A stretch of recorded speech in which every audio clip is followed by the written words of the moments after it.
Hello, welcome and namaskar to yet another episode of Unassuming with me Rocky.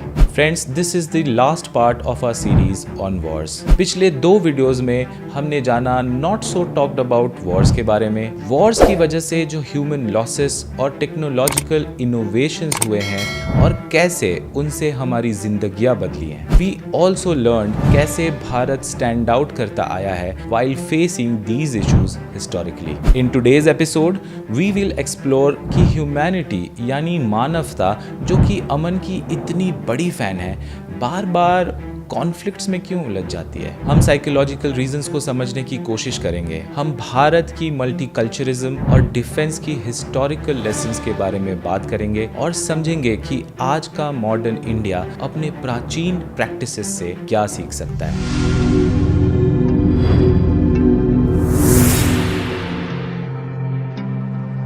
Friends, हम इंसान अपने इन groups के साथ काफ़ी स्ट्रांगली आइडेंटिफाई करते हैं, चाहे वो नेशनैलिटी, एथनिसिटी या रिलीजन के थ्रू डिफाइंड हो. ये आइडेंटिफिकेशंस हमें बिलोंगिंग और प्राइड की फीलिंग देती है, लेकिन इसके साथ ही दूसरे ग्रुप के साथ कॉन्फ्लिक्ट की पॉसिबिलिटी भी बढ़ जाती है. साइकोलॉजिकल स्टडीज सजेस्ट करते हैं कि conflicts often deep rooted group identity से जुड़े हुए होते हैं, जो अस वर्सेस देम मेंटालिटी को जन्म देता है, जो एथनिक, नेशनलिस्टिक या रिलीजियस डॉगमेटिज्म को बढ़ावा भी देता है. इसके अलावा मॉरल एक्सक्लूजन जैसे एडिशनल थियरीज है, जहां आउट ग्रुप्स को मॉरल कंसिडरेशन के लायक भी नहीं समझा जाता, जो उनके खिलाफ अग्रेशन और वायलेंस को जस्टिफाई करता है. We must understand that historically wars अक्सर रिसोर्सेज को कंट्रोल करने, पास्ट ह्यूमिलेशंस का बदला लेने या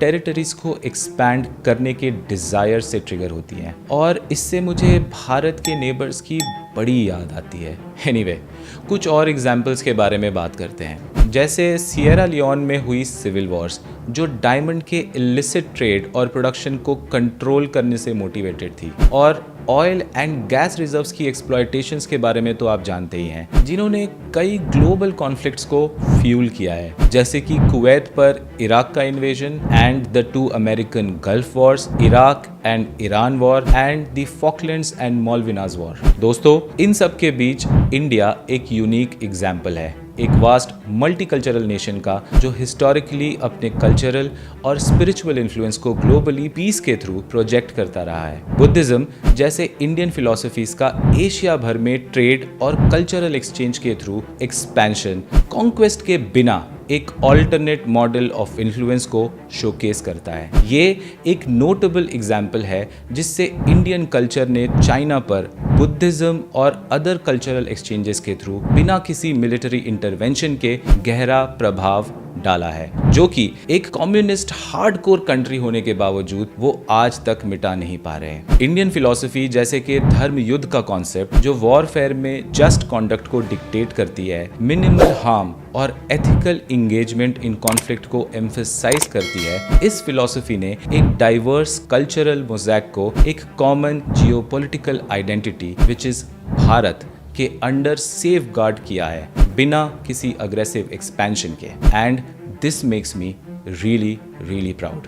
बट फ्रेंड्स, इंडिया की रीजनल इन्फ्लुएंस का डिक्लाइन कुछ हिस्टोरिकल पीरियड्स में ज़्यादातर एक स्ट्रॉन्ग सेंट्रलाइज्ड फोर्स की एब्सेंस के कारण होता है, जो पावर प्रोजेक्ट कर सके और कल्चर और फिलोसॉफिकल ईथोस को इफेक्टिवली प्रोटेक्ट कर सके.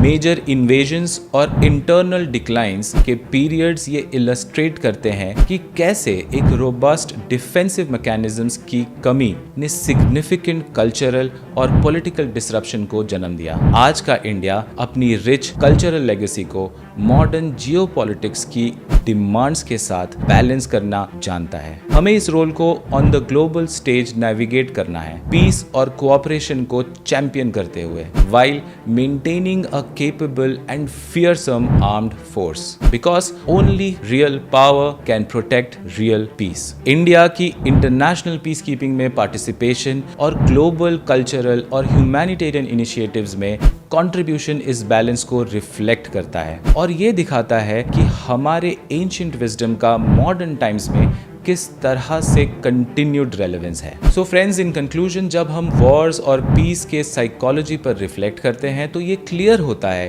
कि जबकि हमारी नेचर के इंस्टिंक्टिव ट्राइबल एस्पेक्ट्स हमें ऑफन कॉन्फ्लिक्ट्स के लिए प्रीडिस्पोज करते हैं, हिस्ट्री से मिलने वाले लेसन्स जैसे कि भारत के द्वारा दिए गए एग्जाम्पल्स हैं, ब्लूप्रिंट्स प्रोवाइड करते हैं पीस फॉस्टरिंग के लिए through strength, cultural diplomacy and moral leadership. ये लेसन्स अगर हम इम्ब्रेस करें तो हमें एक पीसफुल ग्लोबल फ्यूचर की तरफ ले जा सकते हैं। Well, that wraps up our session for today. Thank you for joining me in this exploration of why do we war on this episode of Unassuming with Rocky. If you haven't already, feel free to check out our previous videos. मुझे उम्मीद है कि आपने भी मेरी तरह कुछ नया सोचा और सीखा होगा। With that, stay curious, stay informed.